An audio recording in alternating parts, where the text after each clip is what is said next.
وآله وأصحابه وأزواجه وذرياته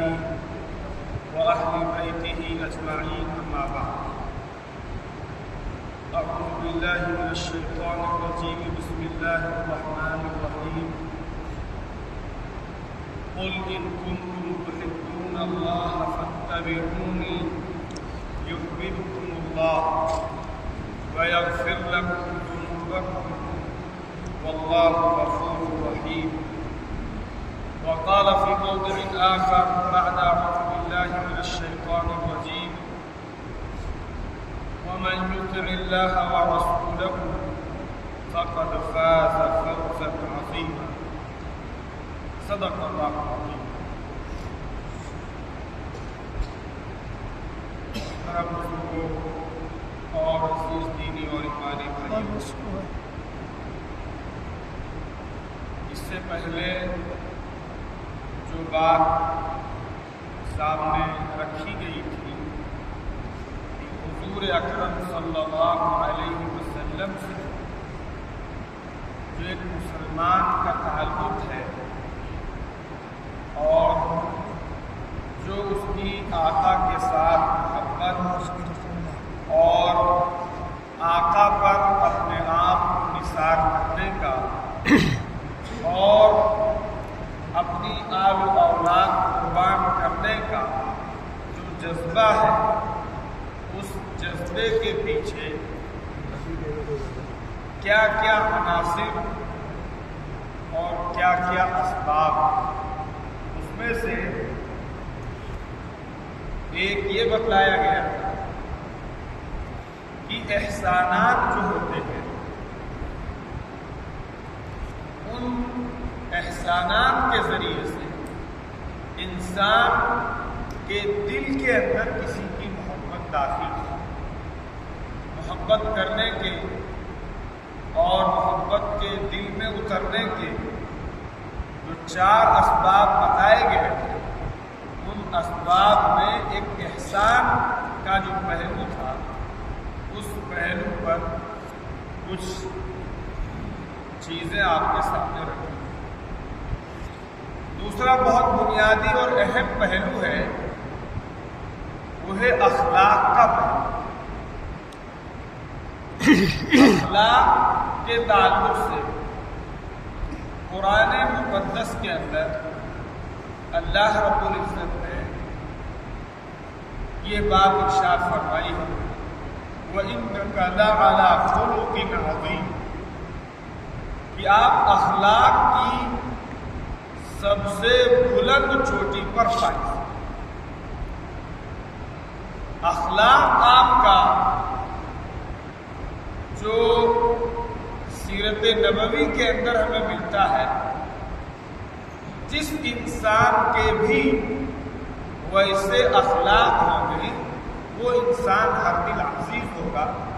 اور اس انسان سے ہر کس و ناکس محبت کرے، اپنا بھی محبت کرے گا اور پرایا بھی محبت کرے گا، اپنا بھی محبت کرے گا اور دشمن بھی محبت کرے گا. میں نے یہ بھی بتایا تھا کہ بہت سارے انگریز مصنفین ہیں جو مسلمان نہیں لیکن حق پسند، انہوں نے بھی آپ صلی اللہ علیہ وسلم جو انہوں نے بہت بڑی بڑی شخصیات کو جمع کیا اور ان شخصیات کو جمع کرنے کے بعد ان کی زندگیاں پڑھی اور زندگیاں پڑھنے کے بعد انہوں نے سب کے درجے مرتب کیے کہ فلاں آدمی کے اخلاق کی وجہ سے وہ اس میں 100 لوگوں کی زندگیاں مرتب کی، 100 لوگ سلیکٹ کیے گئے، پوری دنیا کے بڑے بڑے عظیم اور بہت زیادہ جو فیمس اور مشہور و معروف، ان میں سے 100 لوگوں کو جمع کیا کتاب کے اندر، اور اس میں سے جب اس نے سب کو پڑھا، سب کی زندگیاں پڑھی، سب کے اخلاق پڑھے، سب کا کردار پڑھا اور سب نے جو رول پلے کیا،